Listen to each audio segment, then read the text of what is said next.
Your Excellency, what can we reasonably expect to be accomplished at COP28? Because unfortunately, COP27 had a lot of talk, but not necessarily that much action. So we're going to be focusing on 5 tracks. The mitigation, which was something we felt at COP27 was not addressed strong enough.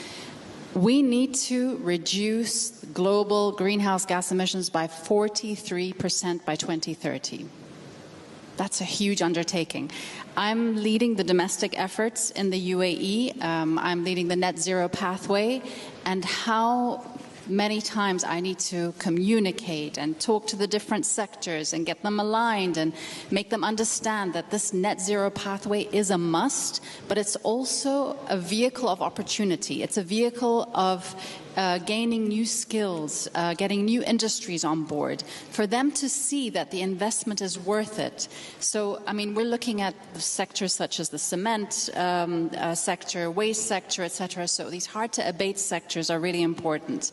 So mitigation, extremely important. Then there's the adaptation, focusing on a global goal for adaptation, looking at food systems transformation, looking at the health, looking at nature, making sure we're doing everything we can to reverse biodiversity loss. These are things that also must be center stage in line with the just energy transition that we're talking about. Then it's about loss and damage. We need to operationalize the loss and damage fund. Who's going to pay? How is it going to be done? That needs to be done. And then financing, which is something that has been brought up already. We need to unlock the trillions and try and get private sector to get the financing into these projects, into projects such as Indonesia, and really accelerate the matchmaking. Then 5th is all about innovation.